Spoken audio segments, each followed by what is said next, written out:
Mga sisilab, kararating ko lang galing sa work kasi may work kami ngayon.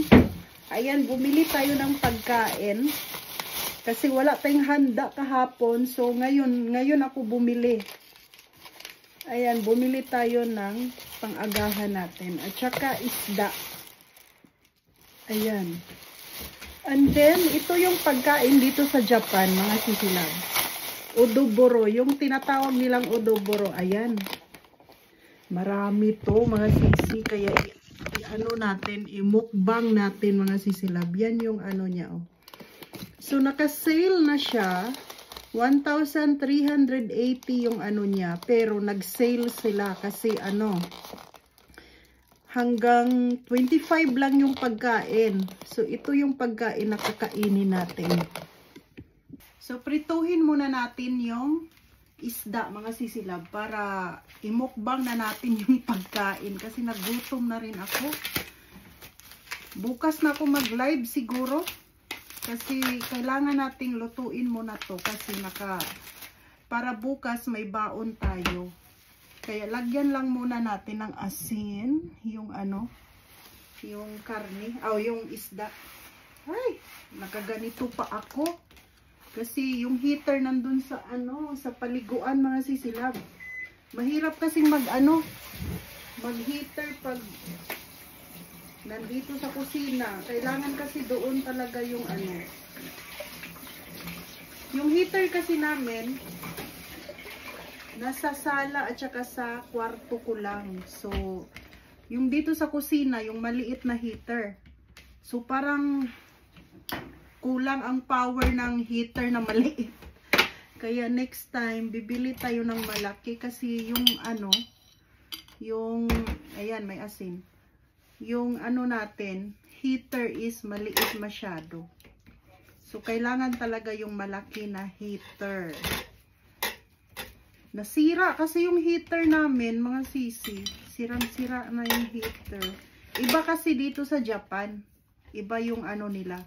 So, kailangan kung mag-ano ka, kung araw ng winter, heater na ano, yung hindi siya sterilize, yung doon lang sa ano talaga, sa sala, sa kwarto, ganon. And then sa kusina, ganyan lang.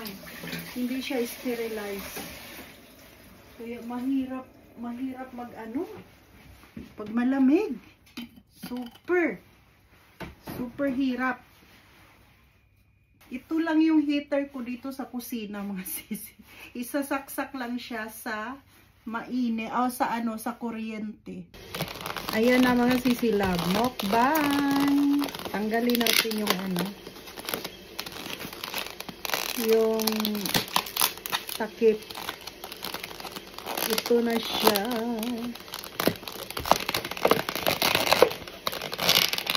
Ay!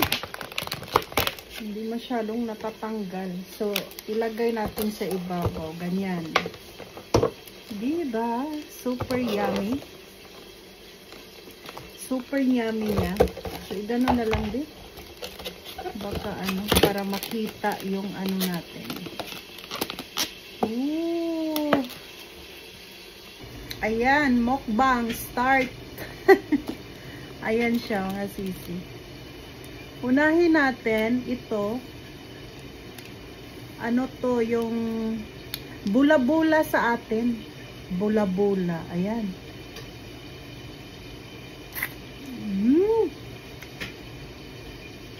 Yummy.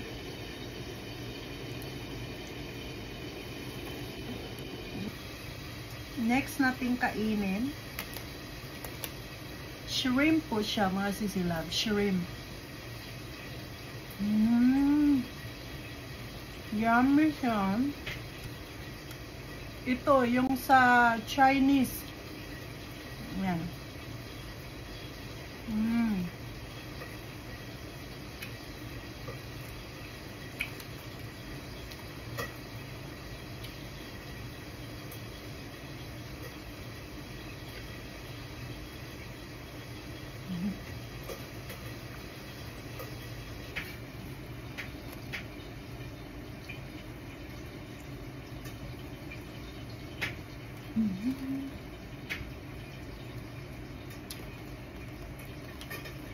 Ito may siomai.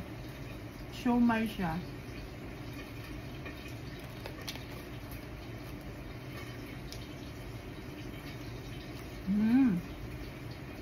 Masarap. Ang laki.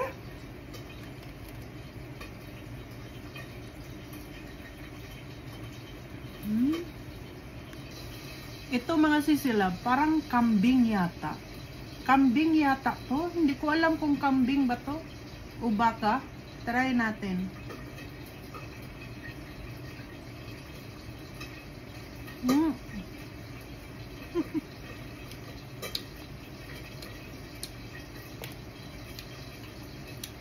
Baka ba?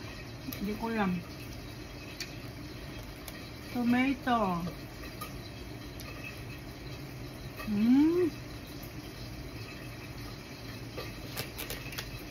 Potato.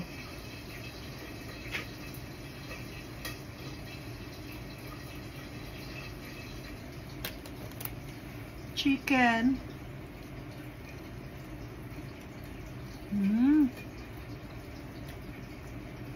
Masarap.